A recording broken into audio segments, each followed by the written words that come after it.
Vince McMahon says he intends to return to WWE, and we're going to talk about it in today's video, but we got some other crazy stuff first. Matt Riddle has been suspended by WWE and is being sent to rehab. This was reported by Cassidy Haynes of Bodyslam.net, and honestly, I just feel a lot of disappointment here. I don't feel happy about the news here, because every time Matt Riddle is being given an opportunity to grow and climb the ranks and get these pops and become a true top star in pro wrestling, there's always something associated with him that continues to get people talking in a negative light. Now, first and foremost, if he has failed another drug test like what was indicated in the report, I just want to make it very clear. Your personal health comes first. Before the fame, before the wrestling, before the fans, before the porn stars, before the everything else, right? What comes first is your personal health.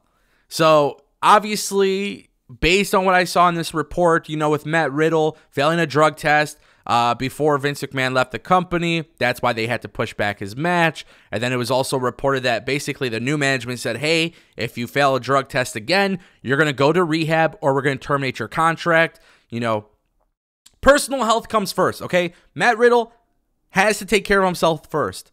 It is no excuse. The negativity, the negative topics that are surrounding Matt Riddle every few months, whether they're true or false, they still surround him. It definitely impacts him.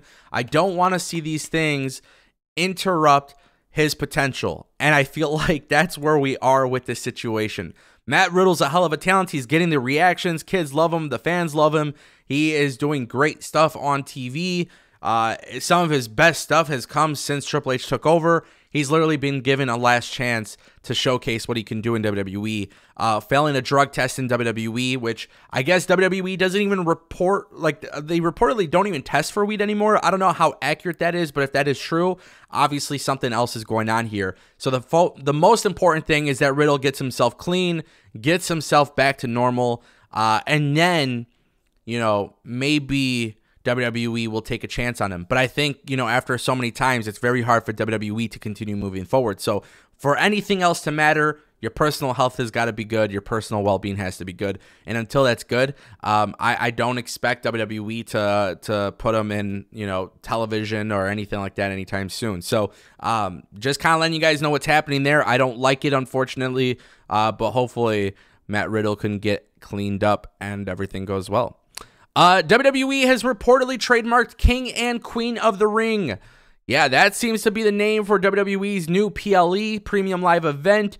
WWE looks to be doing the tournament all in one night, according to the U.S. trademark offices.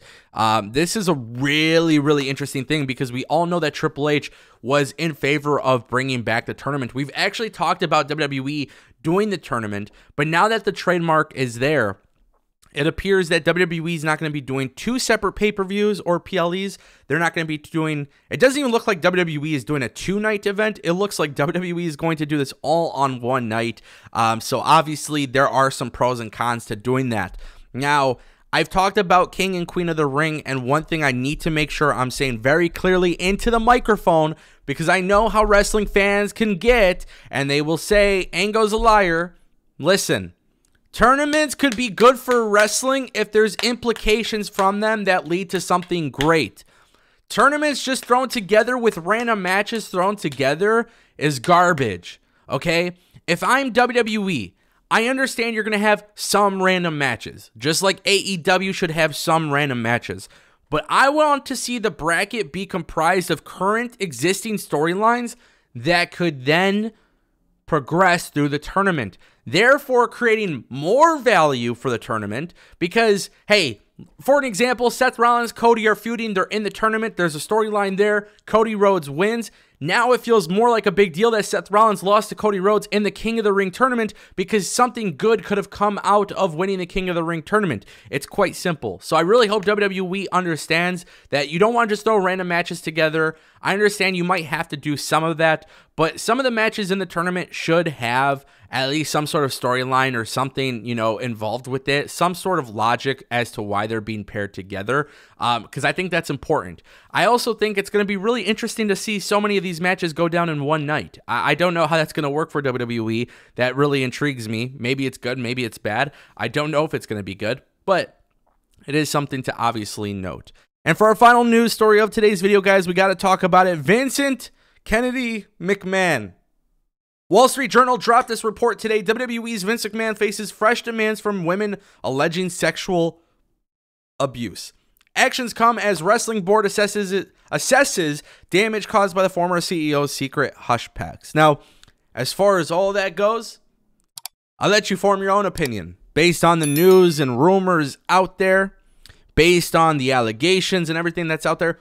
I've always maintained this this mindset of I will let you guys choose how you feel about that. My job is not to change how you feel on something, especially that has nothing to do with wrestling. That is a personal Vince McMahon issue. But inside that article comes this.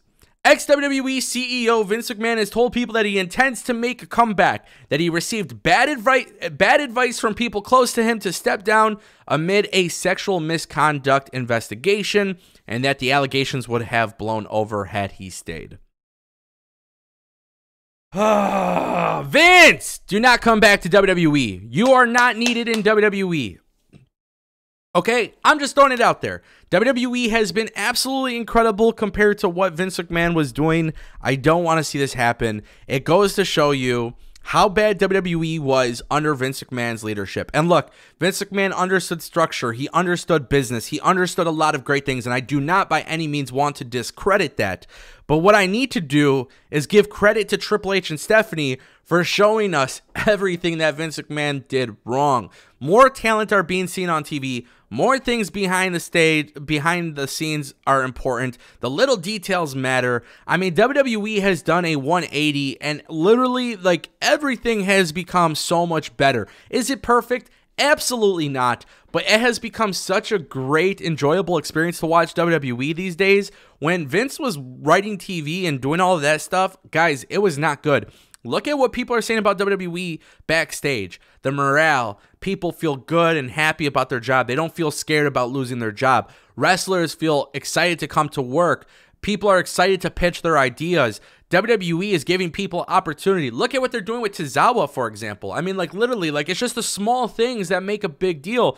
Vince McMahon intends to come back to WWE. I'm sorry, but it should not happen. Vince, you are a very rich person. It's okay. You don't have to be in WWE.